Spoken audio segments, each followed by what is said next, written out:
ونؤمن به ونتوكل عليه ونعوذ بالله من شرور أنفسنا ومن سيئات أعمالنا من يهده الله فلا مضل له ومن يضلله فلا هادي له ونشهد أن لا إله إلا الله وحده لا شريك له وأشهد أن محمدا عبده ورسوله أرسله بالحق بشيرا ونذيرا ليظهره على الدين كله مشركون اللهم صل على محمد وعلى آل محمد كما صليت على إبراهيم وعلى آل إبراهيم وبارك على محمد وعلى آل محمد كما باركت على إبراهيم وعلى آل إبراهيم إنك حميد مجيد أما بعد فإن خير الكلام كلام الله وخير الحديث كتاب الله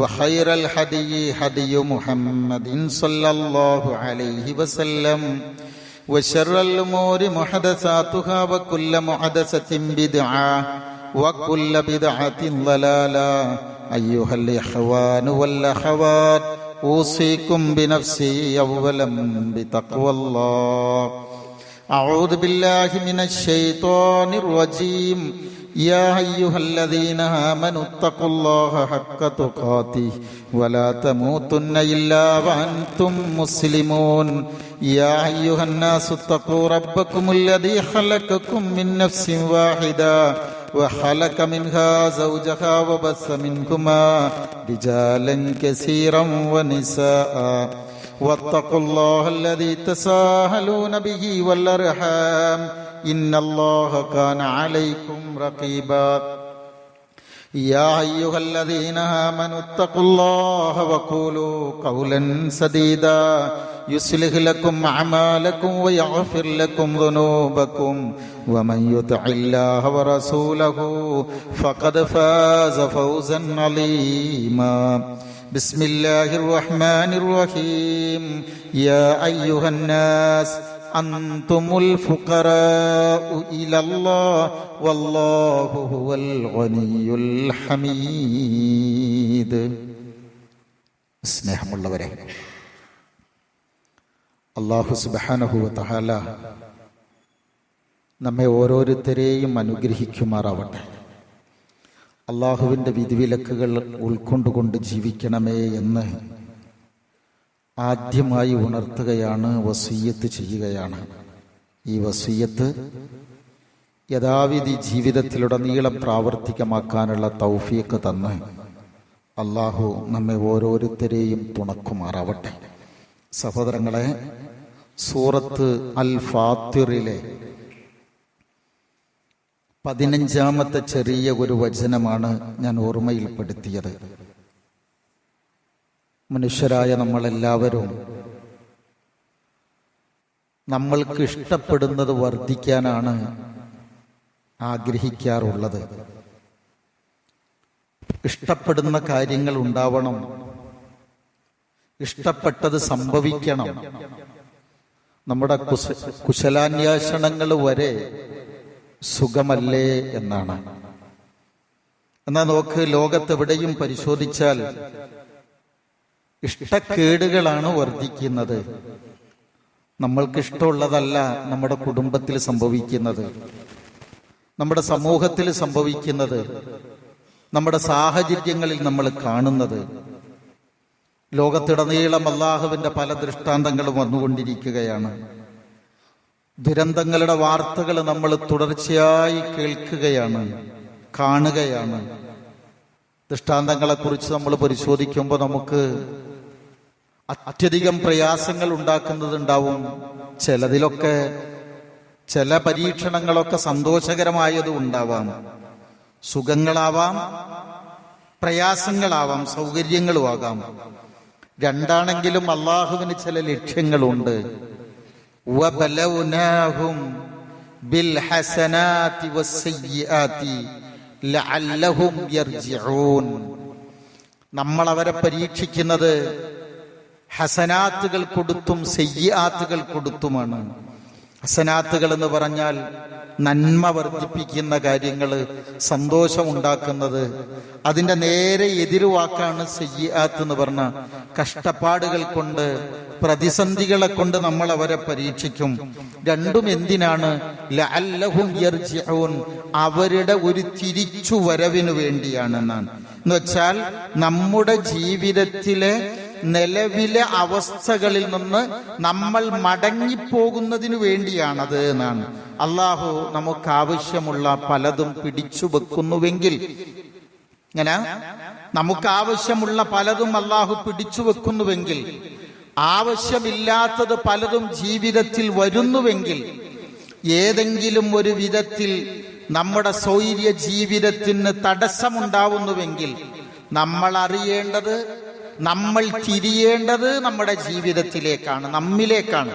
അതാണ് വബലൗനാഹും ബിൽ ഹസനാത്തി വസ്സയ്യാത്തി ലഅല്ലഹും യർജിഊൻ എന്ന് പറഞ്ഞാൽ. നോക്കൂ സഹോദരങ്ങളെ, ഹസനാത്തുകള്, സയ്യാത്തുകള്, സുഖങ്ങള്, പ്രതിസന്ധികള്, സകല മനുഷ്യരും ജീവിതത്തിൽ അനിവാര്യമായും പിന്തുടരേണ്ടുന്ന ഒരു സംഗതിയാണല്ലോ ഈ പ്രതിസന്ധികൾ എന്ന് പറഞ്ഞാല്. എന്താ അങ്ങനെ പറയാൻ കാരണം എന്നറിയാം? നമ്മുടെ ജീവിതത്തിൽ എന്തിനാ സത്യത്തിൽ പ്രതിസന്ധികള്? അത് പറയുമ്പോൾ ഒരു കാര്യം കൂടി ശ്രദ്ധിക്കണം. പ്രതിസന്ധികളില്ലാത്ത വല്ല ആളുകളും ഉണ്ടാകും.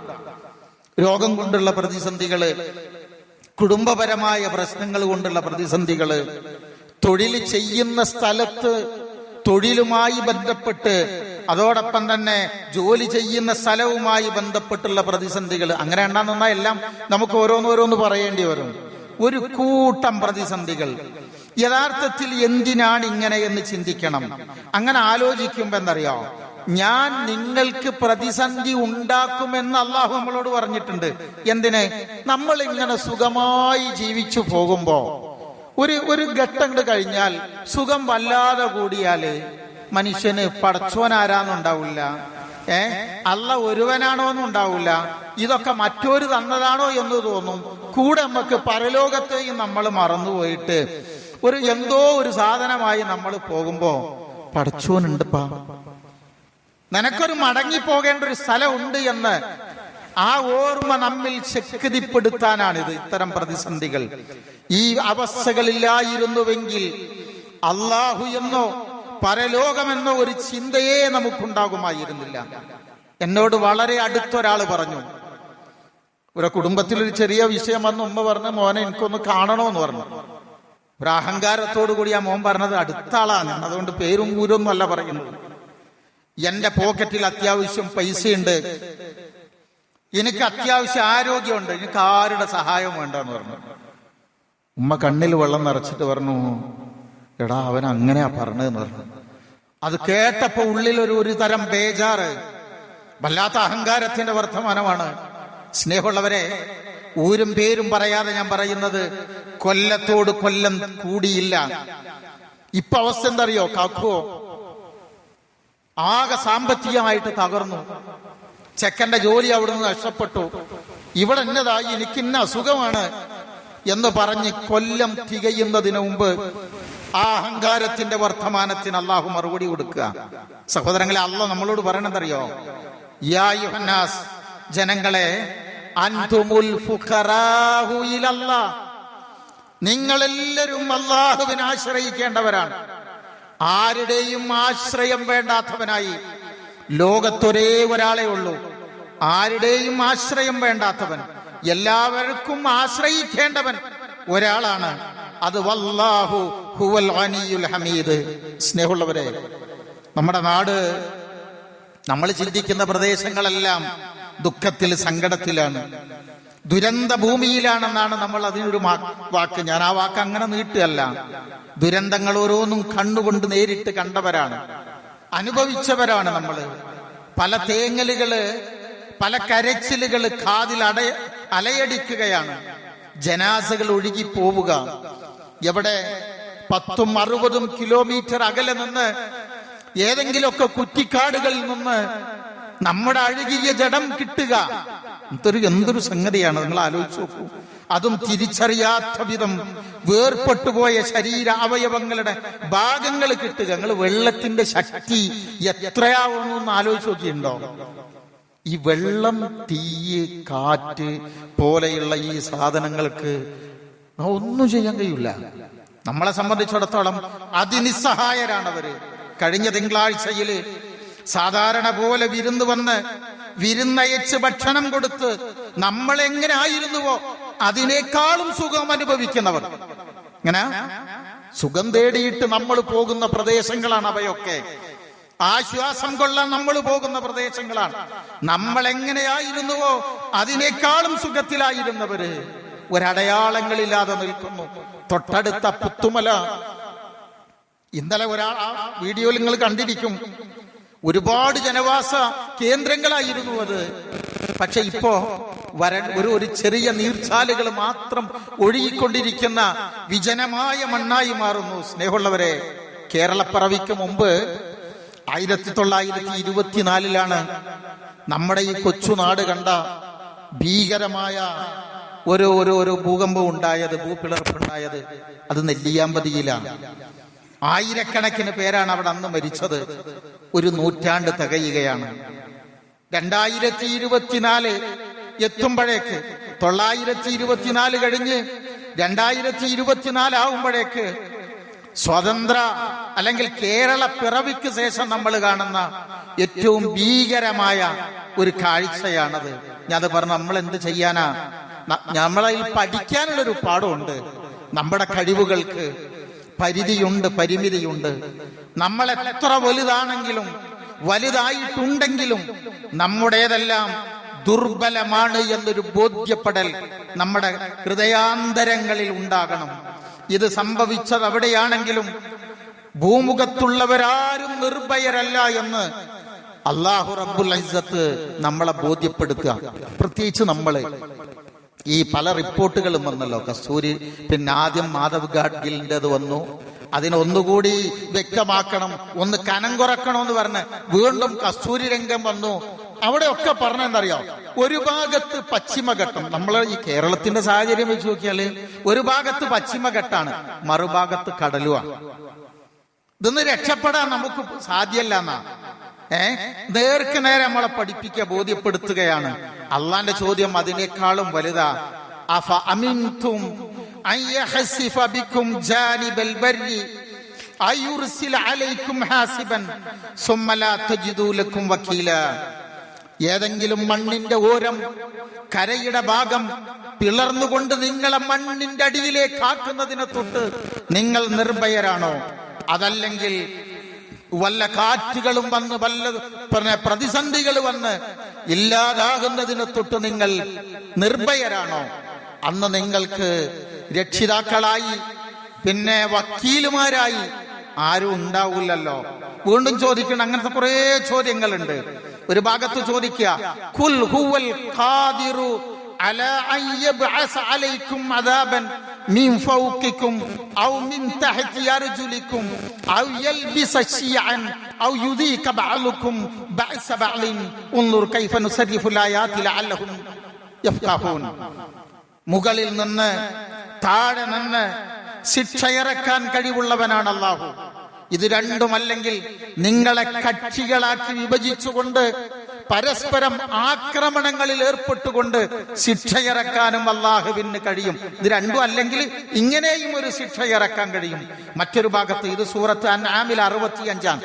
ഞാൻ ആദ്യം ഓതിയത് ഇസ്രായേൽ 69. നിങ്ങൾ എടുത്തു നോക്കണം കേട്ടോ, തഫ്സീറിൽ ഇതിന്റെ ഒക്കെ അർത്ഥം ഒന്ന് എടുത്തു നോക്കണം. സൂറത്ത് പിന്നെ അഅറാഫിലെ തന്നെ 95-ാമത്തെ ആയത്ത് മുതൽ അല്ലാഹു ചോദിക്കുന്ന ഒരു ചോദ്യമുണ്ട്. വലൗ അന്ന അഹ്ലൽ ഖുറാ ആമനൂ വത്തഖൂ ലഫതഹ്നാ അലൈഹിം ബറകാത്തിൻ മിനസ് സമാഇ വൽ അർള്. വാനഭൂവനങ്ങളിൽ നിന്ന് അനുഗ്രഹത്തിന്റെ വാതിലുകൾ നിങ്ങളുടെ മേൽ അല്ലാഹു തുറന്നു തരും. എങ്ങനെയാണെങ്കിൽ നിങ്ങൾക്ക് ഈമാനും തഖ്വയും ഉണ്ടെങ്കിൽ. വലകിൻ കദ്ദബൂ, നിഷേധമാണ് വരുന്നതെങ്കിൽ ഫഅഖദ്നാഹും ബിമാ കാനൂ യക്സിബൂൻ, നമ്മുടെ ചെയ്തികൾ കൊണ്ട് തന്നെ അല്ലാഹു നമ്മെ പിടികൂടും. എന്നിട്ട് അല്ലാഹു ചോദിക്കുക, അഫ അമിന അഹ്ലുൽ ഖുറാ, ഒരു പ്രദേശവാസികൾ നിർഭയരാണോ? അയ്യതിയഹും ബഅസുനാ ബയാതൻ വഹും നായിമൂൻ, നമ്മൾ നിർഭയരായി കിടന്നുറങ്ങുന്ന വേളയിൽ പ്രയാസം നമ്മെ ഭവിക്കുന്നതിനെ തൊട്ട് 2 മണിക്കാണ് അലർച്ചയുള്ള ശബ്ദം കേട്ട് ഓടി രക്ഷപ്പെട്ടവർ രക്ഷപ്പെട്ടു. വീട്ടിലിരുന്നവർ കെട്ടിപ്പിടിച്ചാണ്. ഒന്നിച്ചിരിക്കുന്ന ചിത്രങ്ങളാണ്, കരളലിയിപ്പിക്കുന്ന ചരിത്രങ്ങളാണ് നമുക്ക് ചിത്രങ്ങളാ കാണുന്നത് സഹോദരങ്ങളെ. നേരെ അള്ളാഹു അടുത്ത ആയത്ത് ചോദിക്കും, എങ്ങനെ അറിയോ?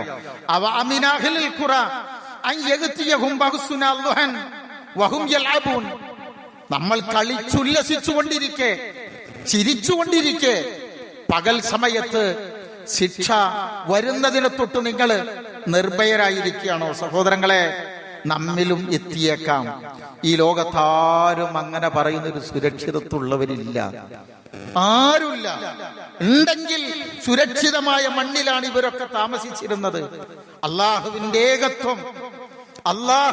ഏകത്വം നമ്മുടെ കൽബിൽ ബോധ്യം വരണം. അള്ളാഹു നമ്മളോടൊരു ചോദ്യം ചോദിക്കുന്നുണ്ട്, അം ലിൽ ഇൻസാനി മാ തമന്ന. മനുഷ്യൻ ആഗ്രഹിച്ചത് മനുഷ്യന് കിട്ടിയിട്ടുണ്ടോ? നേരെ ചോദിക്കുന്നുണ്ടോ? നമ്മൾ മോഹിച്ചത് നമുക്ക് കിട്ടിയിട്ടുണ്ടോ? നമ്മൾ ആഗ്രഹിച്ചതെല്ലാം കിട്ടുമോ? ശാസ്ത്രം പുരോഗമിച്ചു. എവിടെയൊക്കെ? ചന്ദ്രനിൽ കാലുകുത്തി. ഒരാളിപ്പോ കഴിഞ്ഞ ദിവസം ഒരു കമന്റ്സിൽ ഞാൻ വായിച്ചതാ, നമ്മൾ ചന്ദ്രനിൽ കാലുകുത്തി എന്ന് പറഞ്ഞിട്ട് എന്താ കാര്യം? നാട്ടിൽ നഷ്ടപ്പെട്ട മണ്ണിടിഞ്ഞു വീണു പോയ ഒരു ലോറിയെ പോലും കണ്ടെത്താൻ നമുക്ക് കഴിയണില്ല. പിന്നെന്താ അവിടെ പോയിട്ട് എന്ന് പറയുന്നുണ്ട്. ഞാനത് നമ്മുടെ ശാസ്ത്ര ബോധ്യത്തെ ഇകഴ്ത്താൻ പറഞ്ഞതല്ല കേട്ടോ, അസ്താഗ്ഫിറുള്ള, അങ്ങനെ പറഞ്ഞതല്ല. മറിച്ച് അവിടെ എത്തിയിട്ടും ഇവിടെ നിന്ന് പലതും നമുക്ക് പിടുത്തം കിട്ടുന്നില്ല അല്ലെ? എങ്കിൽ ഇവിടേക്ക് ആഗ്രഹിച്ചത് കിട്ടിയെന്ന് മറുപടി പറയാൻ കഴിയുമോ എന്നുള്ളതാ ഒന്നാമത്തെ ആഗ്രഹം. എന്നറിയാം, നമ്മുടെയൊക്കെ മരണമില്ലാത്ത ജീവിതമാണ്. മരണത്തെ തട്ടിമാറ്റാൻ കഴിഞ്ഞില്ലെന്ന് മാത്രല്ല, പണ്ടത്തെക്കാളും ശോചനീയമായി മരിക്കുന്ന കാഴ്ചകളാണ് നമ്മൾ ഇന്ന് കാണുന്നത്. മരണമില്ലാത്ത ജീവിതമാണ് നമ്മുടെ മോഹം, നമ്മുടെ ആഗ്രഹം. പക്ഷെ എന്താ ഇന്ന് കാണുന്നത്? കത്തിക്കരിഞ്ഞ് നടു റോട്ടിൽ ചതഞ്ഞരഞ്ഞ് മരിക്കുന്ന ചിത്രങ്ങളാണ് അല്ലെ? മരണം തട്ടിമാറ്റാൻ പോയിട്ട് താൻ ഉദ്ദേശിക്കുമ്പോൾ മരിച്ചാൽ മതിയായിരുന്നു എന്ന് വിചാരിക്കാൻ പോലും നമുക്ക് കഴിയില്ല. ഞാൻ വായിച്ചിട്ടുണ്ട്, നിങ്ങളും വായിച്ചിട്ടുണ്ടാവും. രംഗബോധമില്ലാത്ത കോമാളിയെ പോലെയാണ് മരണം നമ്മെ തേടി വരിക എന്ന്. സഹോദരങ്ങളെ, ലോകം എത്ര പുരോഗതി നേടിയിട്ടുണ്ടെങ്കിലും, നമ്മുടെ കയ്യിൽ എത്ര കോടികൾ ഉണ്ടെങ്കിലും, ശാസ്ത്രം എത്ര വളർന്നിട്ടുണ്ടെങ്കിലും, അള്ളാഹു തീരുമാനിച്ച തിരിച്ചുള്ള ഒരു വിളിയെ മടക്കി അയക്കാൻ ഇന്നാർക്കും സാധിച്ചിട്ടില്ല എന്നതാണ് ചരിത്ര ബോധ്യത്തെ കാലം തെളിയിക്കുന്നത്. ഞാൻ പറഞ്ഞുതരാം. സാധാരണ ഒരു വാക്യം വായിച്ചു ഇന്നലെ പറഞ്ഞെന്ന പോലെ 40 കഴിഞ്ഞാലേ നമ്മുടെ തടിക്കൊക്കെ ഒരു മയ്യത്തിന്റെ മണം ഉണ്ടാവുന്ന. അതുകൊണ്ടാണ് ഇത്ര ഈ 40 അങ്ങനെ ഒരു പ്രത്യേകത. യൂറോപ്പിനൊരു കാലത്ത് പിടിച്ചു കുലുക്കിയ, തന്റെ കാൽ കീഴിലിട്ടുകൊണ്ട് ഭരണത്തിൻ കീഴിൽ കൊണ്ടുവരുമെന്ന് പറഞ്ഞിട്ടുള്ള അലക്സാണ്ടർ 33-ാമത്തെ വയസ്സില് മലമ്പനി ബാധിച്ചുകൊണ്ട് മരിച്ചു വീഴുമ്പോ മനുഷ്യൻ എത്ര നിസ്സഹായനാണെന്നുള്ളതല്ലേ തെളിവ്. കോടിക്കണക്കിന് രൂപ, എത്ര കോടിയാന്നുള്ളത് നമ്മളിപ്പോ നിങ്ങൾ പത്രത്തിൽ വായിച്ചിട്ടുണ്ടാവും. അത്ര രൂപയുള്ള പ്രവാസിയായ നമ്മുടെ ഒരു സഹോദരൻ, അറിയപ്പെടുന്ന ധർമ്മിഷ്ഠൻ, തന്റെ ഉപ്പയും ഉമ്മയും യാത്ര ചെയ്യുമ്പോ വിദേശത്ത് വെച്ച് അപകടത്തിൽപ്പെട്ടപ്പോ, പിന്നെ അപകടം സംഭവിച്ച തന്റെ ഉപ്പയെ ഹോസ്പിറ്റലൈസ് ചെയ്തുകൊണ്ട് വിളിച്ചു പറയുന്നത്, എത്ര വേണമെങ്കിലും പണം ചെലവഴിക്കാം, ഉപ്പയെ ആരോഗ്യത്തോടുകൂടി തിരിച്ചു കിട്ടിയാൽ മതിയെന്ന് ഫോൺ വിളിച്ചുകൊണ്ട് പറഞ്ഞ് ഹോസ്പിറ്റലിലേക്ക് എത്തുമ്പോഴേക്ക് ഉപ്പയുടെ ഭൗതിക ശരീരമാണ്, മയ്യത്താണ് അയാളുടെ കയ്യിൽ ഏൽപ്പിക്കുന്നത്. അന്ന് അദ്ദേഹം പറഞ്ഞൊരു വാക്കുണ്ടായിരുന്നു, എന്റെ പണത്തിനും എന്റെ കഴിവിനും എന്റെ ഉപ്പയുടെ ശ്വാസത്തെ പിടിച്ചു നിർത്താനാവില്ലല്ലോ, പണം വെറും കടലാസ് കഷ്ണങ്ങളാണെന്ന് എനിക്ക് ബോധ്യപ്പെട്ട നിമിഷങ്ങളായിരുന്നു അത് എന്നാണ്. ഇതുപോലെ സഹോദരങ്ങളെ, ഇതുപോലെ സ്നേഹിക്കുന്നവരെ കരയിപ്പിച്ച് ഞാനും നിങ്ങളും ഈ മണ്ണിനോട് യാത്ര പറയില്ലേ? ആർക്കെങ്കിലും തടയാൻ കഴിയോ? ഞാൻ മറ്റൊരാളെ കുറിച്ച് പറയാനല്ല. വലയുഅഖിറല്ലാഹു നഫ്സൻ ഇദാ ജാഅ അജലുഹാ. എല്ലാം ഉപേക്ഷിച്ച് യാത്രയാവണം. ആലോചിച്ചിട്ടുണ്ടോ? ദുനിയാവിന്റെ തിരക്കില് ആരോടും സമ്മതം ചോദിക്കാതെ, തൊട്ടടുത്ത് കിടക്കുന്ന പെണ്ണ് പോലും അറിയാതെ, ജീവനറ്റ ശരീരവുമായി ബെഡിന്റെ ഓരോരത്ത് കിടക്കുന്ന നമ്മളെ കുറിച്ച് നിങ്ങൾ ആലോചിച്ചിട്ടുണ്ട് സഹോദരങ്ങളെ? അല്ലെ? പണിതുയർത്തിയ കൊട്ടാരത്തിന്റെ നടുവില് വേഗത്തിൽ വിരിക്കാവുന്ന ഒരു പായയില് എല്ലാ വസ്ത്രവും അടിച്ചുകൊണ്ട് ഒരു വെള്ളത്തുണിയിൽ പൊതിച്ചു കിടത്തുന്ന നമ്മളെ കുറിച്ച് നിങ്ങൾ ആലോചിച്ചു നോക്കിയിട്ടുണ്ടോ? ആഡംബര വാഹനം മുറ്റത്ത് നിൽക്കെ 6 ആള് പിടിച്ചാൽ മാത്രം പൊങ്ങുന്ന ഒരു കട്ടിലിൽ വെച്ചുകൊണ്ട് നമ്മളെ ഉയർത്തിക്കൊണ്ടുപോയി 6 അടി മണ്ണിൽ താഴ്ത്തി വെക്കുന്ന ഒരു നിമിഷത്തെ കുറിച്ച് നിങ്ങൾ ആലോചിച്ചു നോക്കിയിട്ടുണ്ടോ? അല്ലേ? നാട്ടുകാരെ കുറിച്ചല്ല ചിന്തിക്കേണ്ടത്. എന്തിനായിരിക്കും പഠിച്ചതൊക്കെ നമ്മുടെ മുമ്പിൽ കാണിച്ചു തരുന്നത്? എന്തിനായിരിക്കും? ഈ മരണപ്പെട്ട ആളുകളെ കുറിച്ച് പോസ്റ്റ്മോർട്ടം ചെയ്തപ്പോ ആ പോസ്റ്റ്മോർട്ടം റിപ്പോർട്ടിൽ ഒരു വാക്ക് ഡോക്ടർ എഴുതി വെച്ചിട്ടുണ്ടായിരുന്നു. വളരെ പ്രയാസകരമാണെന്ന് പറഞ്ഞുകൊണ്ട് തന്നെ എന്നാലും ആശ്വാസം തരുന്നൊരു വാക്ക്, ഒരു സംഗതി എന്ന് പറയുന്നത് 10 മുതൽ 15 സെക്കൻഡിനകം ഇവരുടെ മരണം സംഭവിച്ചിരുന്നു എന്നുള്ളതാണ്. അതാണ് അത്ര ഏറ്റവും വലിയ ആശ്വാസം. കാരണം കുറേ നേരം പിന്നെ വേദനകൾ അനുഭവിക്കേണ്ടി വന്നിരുന്നില്ലല്ലോ എന്നതാണ്. സഹോദരങ്ങളെ, ഞാൻ പറഞ്ഞത് സമയമില്ല. ഒന്നാമത്തെ ഒരു ആഗ്രഹം മരണമില്ലാത്ത ജീവിതമാണ്. അത് നമുക്ക് കിട്ടിയില്ലല്ലോ. പിന്നുള്ളത് രോഗമില്ലാത്ത ജീവിതമാണ്. നിങ്ങൾ ആലോചിച്ച് നോക്കൂ, പല രോഗങ്ങളും നിയന്ത്രണ വിധേയമാകുമ്പോൾ മാരകമായ പല രോഗങ്ങളും വരിക. എല്ലാ പൊങ്ങച്ചങ്ങളും നെകളിപ്പുകൾക്കും അവധി കൊടുക്കേണ്ടുന്ന രൂപങ്ങളല്ലേ പ്രളയമായി, കോവിഡായി, നിപ്പയായി. ഒരു സാധനത്തെ എത്രയോ മടങ്ങ് വലുപ്പത്തിലുള്ളതാക്കിയാൽ പോലും കണ്ണുകൊണ്ട് കാണാൻ കഴിയാത്ത ചില വൈറസുകളുടെ മുമ്പിൽ നമ്മളിങ്ങനെ വിറങ്ങലിച്ചു നിൽക്കല്ലേ. പരീക്ഷണങ്ങൾക്ക് അവസാനമില്ല. ഓർത്തു വെക്കുക ഈ വചനം, യാ അയ്യുഹന്നാസ് അൻതുമുൽ ഫുഖറാഉ ഇലല്ലാഹ് വല്ലാഹു ഹുവൽ ഗനിയുൽ ഹമീദ്. സൂറത്ത് ഫാത്തിറിലെ 15-ാമത്തെ വചനം. അപ്പോ എല്ലാതിനെയും എങ്ങനെ നേരിടണം? ഒരുങ്ങിയിരിക്കുക, ഒരുങ്ങിക്കിടക്കുക. യാത്രക്ക് എപ്പോഴും ഒരുങ്ങണം. ഒരു ഭാഗത്ത് ഞാൻ നേരത്തെ പറഞ്ഞതുപോലെ പശ്ചിമഘട്ടമാണ്, ഒരു ഭാഗത്ത് കടലാണ്. സഹോദരങ്ങളെ, അള്ളാഹു നമ്മളോട് പറയുന്നത് അള്ളാഹുവിലേക്ക് തിരിച്ചു പോവുക, അവനെ മാത്രം ആരാധിക്കുന്നതിലേക്ക് തിരിച്ചു പോവുക. തളർറഉ, അവനെ മാത്രം വിളിക്കുന്നതിലേക്ക് നിങ്ങൾ വിനയാന്വിതരായി മടങ്ങുക. കാരണം എന്തറിയോ? ഇതുണ്ട് എന്നുണ്ടെങ്കിൽ എങ്ങനെ മരിച്ചാലെന്താ? അള്ളാഹുവിന് മാത്രം വിളിച്ചു തേടുന്ന, അവന്റെ ഏകത്വത്തെ മുറുകെ പിടിക്കുന്ന തൗഹീദ് കയ്യിലുണ്ടെങ്കിൽ പിന്നെ എങ്ങനെ മരിച്ചാലെന്താ? ഒരു വിശ്വാസിയുടെ ഏറ്റവും വലിയ സന്തോഷം, സമാധാനം എന്ന് പറയുന്നത് അതാ. നമ്മൾ എന്ത് കേൾക്കുമ്പോഴും ഇന്നാ ലില്ലാഹി വ ഇന്നാ ഇലൈഹി റാജിഊൻ ചൊല്ലുമല്ലോ, അല്ലെ? മരണത്തെ എപ്പോഴും നമ്മൾ ഓർക്കുമല്ലോ. കിടക്കാൻ പോകുമ്പോ നമ്മൾ എങ്ങനെയാ പറയാ? ബിസ്മിക്കല്ലാഹുമ്മ അമൂത്തു വാഹിയ. ആദ്യം മരിക്കും പിന്നെ ജീവിക്കാന്ന് പറയണത്. എണിക്കുമ്പോഴും നമ്മൾ എന്നല്ല പറയണത് അൽഹംദുലില്ലാഹില്ലദീ അഹ്യാനാ ബഅദമാ അമാതനാ. അപകടങ്ങൾ കേൾക്കുമ്പോൾ നമ്മൾ പറയണ എന്താ? ഇന്നാ ലില്ലാഹി വ ഇന്നാ ഇലൈഹി റാജിഊൻ. അങ്ങനെയാണല്ലോ. അപ്പൊ ഓരോന്നിലും ഈ ഓർമ്മയാണ്.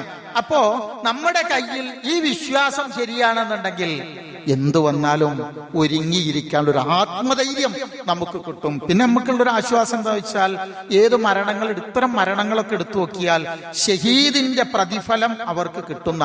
അതുകൊണ്ടാണ് ക്ഷമിക്കാനുള്ള കഴിവ് എന്ന് പറയുന്നത്. അതെങ്ങനെ? വിശ്വാസം ശരിയാണെങ്കിൽ. നബി സല്ലല്ലാഹു അലൈഹി വസല്ലം പറഞ്ഞു, അള്ളാഹുവിന്റെ മാർഗത്തില് പിന്നെ വെട്ടേറ്റ് വീണ് ഷഹീദാകുന്നതിന് പുറമെ 7 ഷഹീദുകൾ ഉണ്ട്. ഏതൊക്കെയാണത്? ഒന്ന് വേഗത്തിൽ പറഞ്ഞുതരാം. ഒന്ന് മത്ഊൻ ഷഹീദുൻ. മത്ഊൻ എന്ന് പറഞ്ഞാല് ഒരാളുടെ വെട്ടും കുത്തും ഏറ്റുകൊണ്ട് മരണപ്പെടുക. 2 അൽ മബ്തൂൻ ഷഹീദുൻ വൽ ഗരീഖു ഷഹീദുൻ. ഉദര രോഗം ബാധിച്ചുകൊണ്ട് മരിക്കുന്ന ഒരാള്, വെള്ളത്തിൽ മുങ്ങി മരിക്കുന്ന ഒരാള്. വസാഹിബുൽ ഹദ്മി ഹദി ഷഹീദുൻ. ബിൽഡിങ്ങുകൾ തകർന്നു വീണ് മരണപ്പെടുന്ന ആളുകള്. വസാഹിബു ദാത്തിൽ ജംബി വസാഹിബുൽ ഹറക്കി ഷഹീദുൻ. ഈ പകർച്ചവ്യാധികൾ വന്ന്, ശ്വാസകോശ രോഗങ്ങൾ വന്ന്, തീപിടുത്തത്തിലൂടെയൊക്കെ മരണപ്പെടുന്നതൊക്കെ ഷഹീദാണ്.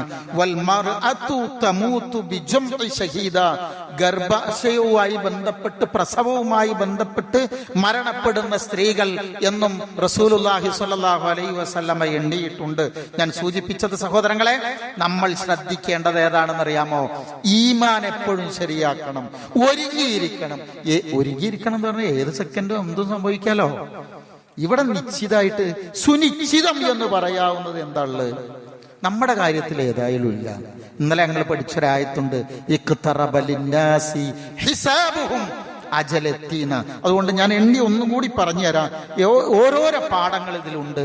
ഒന്ന്, ജീവിതം എന്നത് പരീക്ഷണങ്ങളുടെ ആകത്തുകയാണ് എന്നതാണ് ദുരന്തങ്ങൾ തരുന്ന ഒന്നാമത്തെ പാഠം.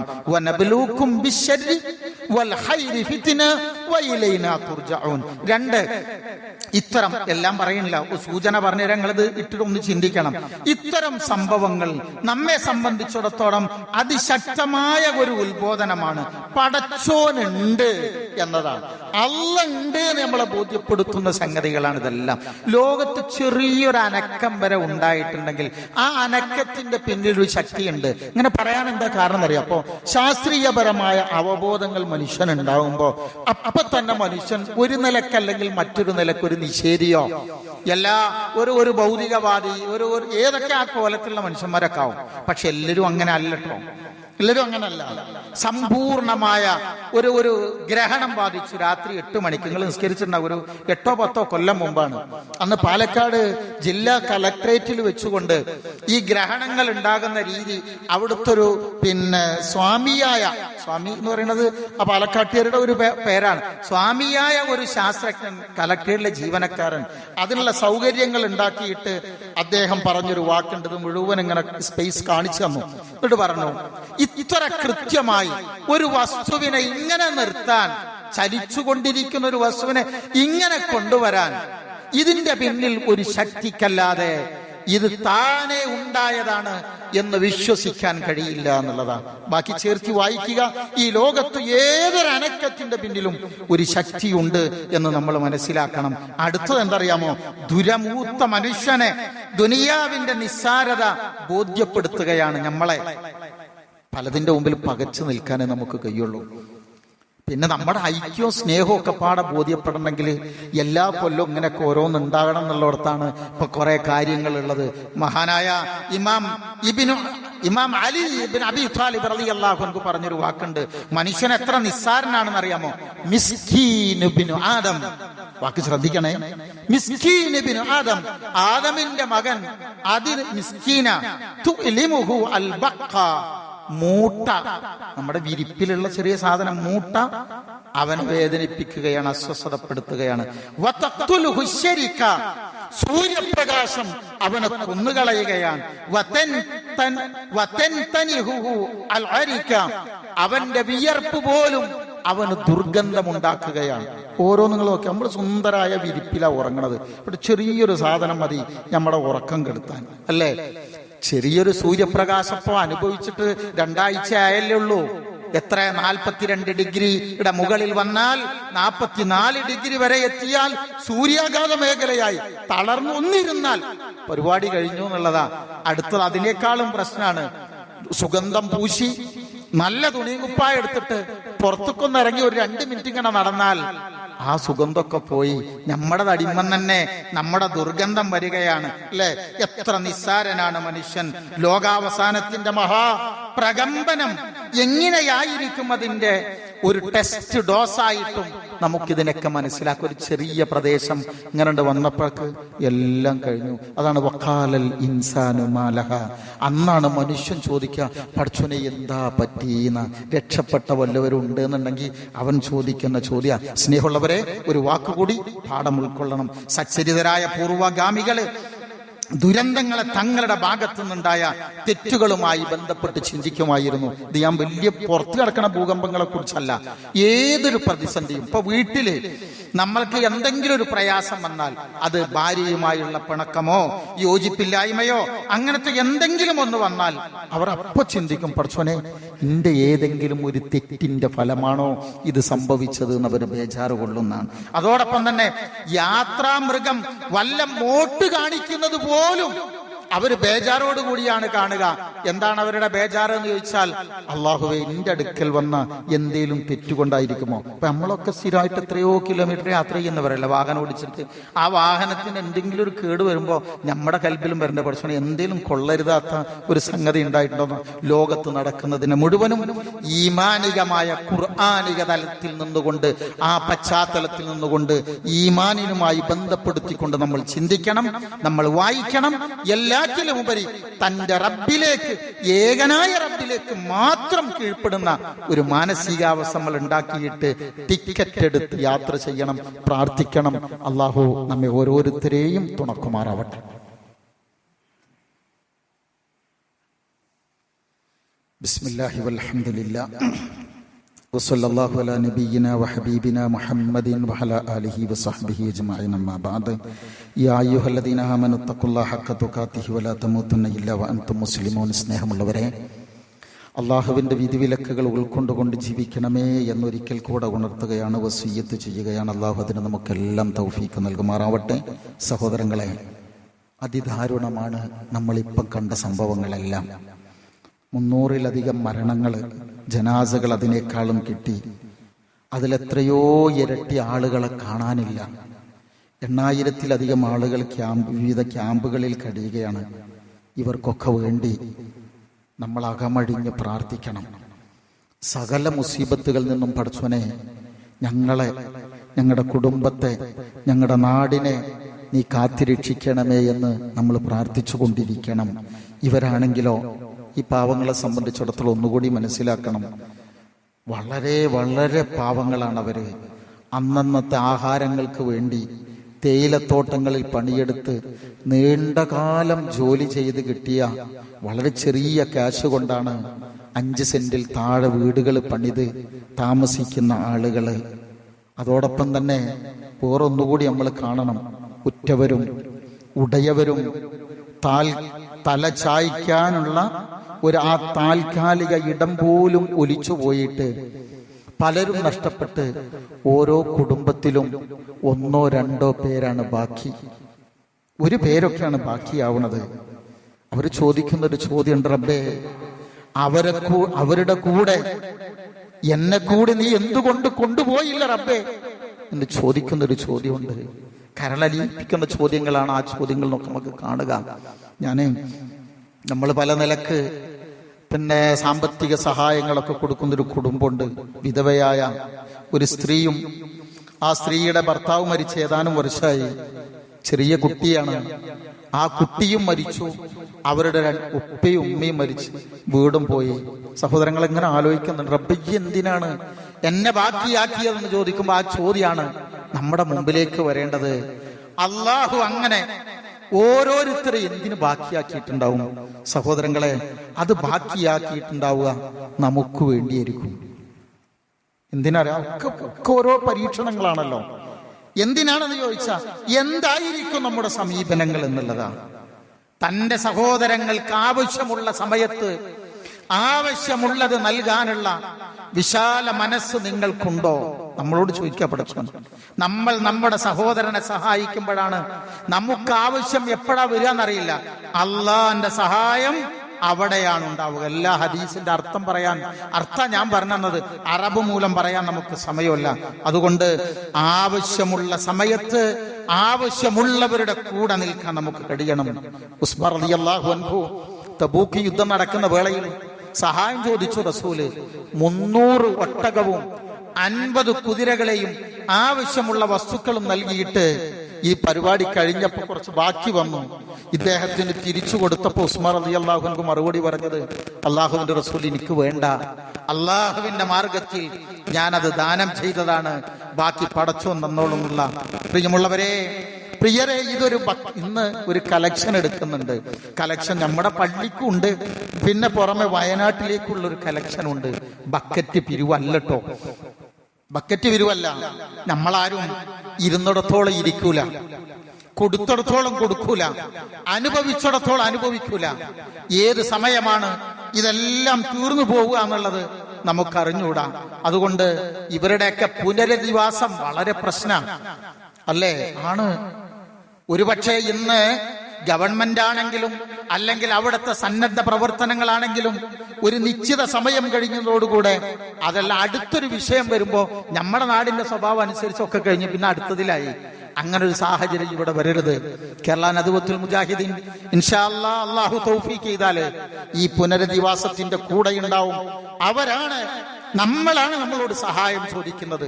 കൈയഴിഞ്ഞ് നമ്മളടുത്തുള്ളത് അറിഞ്ഞുകൊണ്ട് തന്നെ നമ്മൾ കൊടുക്കണം. നമ്മുടെ സഹായ നമ്മുടെ സഹായങ്ങൾ കൊടുത്തുകൊണ്ട് നമ്മുടെ സഹോദരങ്ങളുടെ കൂടെ നിൽക്കാൻ നമുക്ക് കഴിയണം. എല്ലാറ്റിലും ഉപരി അവർക്ക് വേണ്ടി ആത്മാർത്ഥമായി നമ്മൾ പ്രാർത്ഥിക്കണം. പിന്നെ നമ്മളിലൊക്കെ ഒരു പ്രാർത്ഥനകൾ വരേണ്ട എന്തറിയോ?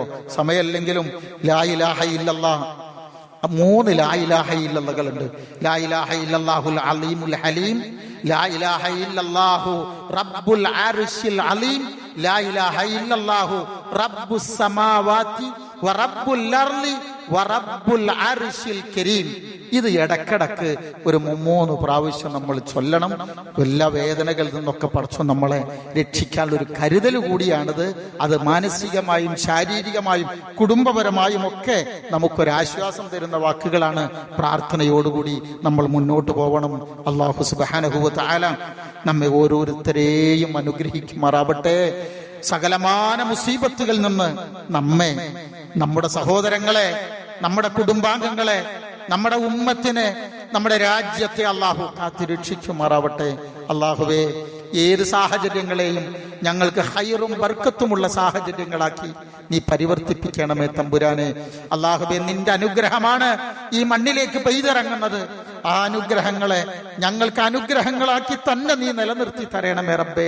അതുകൊണ്ട് നിഗ്രഹങ്ങൾ ഉണ്ടാകാൻ സാധ്യതകൾ ഉണ്ടെങ്കിൽ ആ സാധ്യതകളെയെല്ലാം ഞങ്ങളുടെ ജീവിതത്തിൽ നിന്ന് നീ ഇല്ലാതാക്കണമേ തമ്പുരാനെ. വേദനകൾ അനുഭവിക്കുന്ന ഞങ്ങളുടെ സഹോദരങ്ങൾക്ക് നീ ആഫിയത്തും ആശ്വാസവും നൽകി അനുഗ്രഹിക്കണമേ. അവരെ നീ തുണയ്ക്കണമേ റബ്ബേ. അവരെ സഹായിക്കാനുള്ള മനസ്സ് ഞങ്ങൾക്കും പ്രദാനം ചെയ്യണമേ റബ്ബേ. അല്ലാഹുവേ, ഞങ്ങളുടെ മാതാപിതാക്കളെ നീ അനുഗ്രഹിക്കണമേ. ഞങ്ങളുടെ മക്കളിൽ നിന്ന് സന്തോഷവും സമാധാനവുമുള്ള ജീവിതം തന്ന് നീ ഞങ്ങളെ 2 ലോകത്തും തുണയ്ക്കണമേ റബ്ബേ. ആഫിയത്തോടുകൂടെ സമാധാനത്തോടുകൂടിയുള്ള ജീവിതം തന്ന് നീ ഞങ്ങൾ അനുഗ്രഹിക്കണമേ റബ്ബേ. ഈ ലോകം വിട്ടു പിരിയുമ്പോ സമാധാനത്തോടെ ലാ ഇലാഹ ഇല്ലല്ലാഹ് ചൊല്ലി നിന്നെ കണ്ടുമുട്ടാനുള്ള മഹാസൗഭാഗ്യം തന്ന് ഞങ്ങൾ ഓരോരുത്തരെയും നീ അനുഗ്രഹിക്കണമേ നാഥാ. ഈ പ്രാർത്ഥന നീ സ്വീകരിക്കണമേ. അല്ലാഹുമ്മ ഗ്ഫിർ ലിൽ മുഅ്മിനീന വൽ മുഅ്മിനാത്ത് വൽ മുസ്ലിമീന വൽ മുസ്ലിമാത്ത് അൽഅഹ്യാഇ മിൻഹും വൽ അംവാത് ഇന്നക മുജീബുദ് ദഅവാതി യാ ഖാളിയൽ ഹജാത്. റബ്ബനാ ഗ്ഫിർ ലനാ വ ലിഇഖ്വാനിന അല്ലദീന സബഖൂനാ ബിൽ ഈമാൻ വലാ തജ്അൽ ഫീ ഖുലൂബിനാ ഇല്ല ലില്ലദീന ആമനൂ റബ്ബനാ ഇന്നക റഊഫുർ റഹീം. അല്ലാഹുമ്മ അജ്ർനാ മിനൻ നാർ. അല്ലാഹുമ്മ അഇസ്സൽ ഇസ്ലാമ വൽ മുസ്ലിമീൻ വ അദിൽ ശിർക വൽ മുശ്രിക്കീൻ ونجنا من القوم الظالمين. اللهم عافنا من كل بلاء الدنيا ومصيباتها وفتنة كلها وعذاب القبر وعذاب النار. اللهم حسن عاقبتنا في الأمور كلها وأجرنا من خزي الدنيا وعذاب الآخرة. ربنا آتنا في الدنيا حسنة وفي الآخرة حسنة وقنا عذاب النار. واغفر لنا يا غافر المذنبين. آمين برحمتك يا أرحم الراحمين. اللهم صل وسلم وبارك على نبينا محمد وعلى آله وصحبه أجمعين. وسلام على المرسلين والحمد لله رب العالمين.